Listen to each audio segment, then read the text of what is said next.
guys, it's Pastor Nate again, and the first thing I wanted to share with you today is that I am so uncomfortable with this mode of communication, and I'm not sure that I like it. Reason being is that you and I aren't really having a conversation right now. I'm talking to a camera, and you, however many hours from now, are looking at a flat screen. Another thing is that I've got this light down here next to my feet to kind of show up my face a little bit to make sure that I don't look too angry at you. I don't know, kind of a man-to-man thing. I think that that's kind of ridiculous. So anyway, but I wanted to share some things with you, and the first is this, that this Saturday we have our final man-to-man breakfast of the year. It's going to be from 8 till 9:30 a.m. Rich Biggs is going to be sharing with us. Rich is a younger guy, part of 610, and he is also part of our men's council here at the church.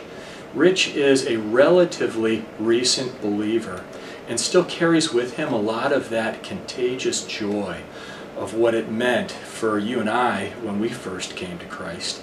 And so I'd encourage you to bring a friend, come on out for that, and to just catch a little bit of that enthusiasm that Rich still has and wants to share with us on Saturday morning.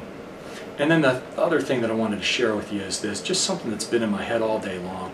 I was reading in something of an obscure passage in Ezekiel just this morning, chapter 22, where there's really a list of sins that God has identified in the life of Israel as a nation.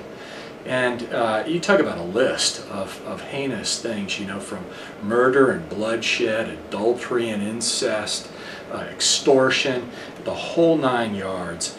But that God caps that list with this quote. He says, "You have forgotten me."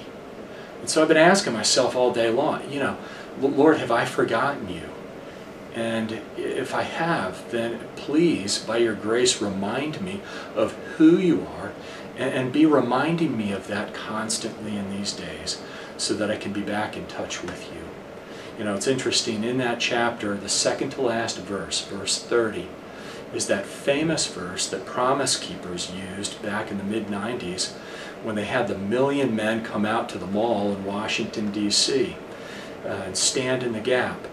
You know, God is telling us there in that verse, I'm looking for men who will stand in the gap on my behalf and build up the wall. And so I'm asking myself also today, am I that kind of man? God, make me more of that kind of man. And maybe that's something that's just worthy for all of us to think about together. So I'll give that to you. It's good to share with you, and I hope to see you Saturday.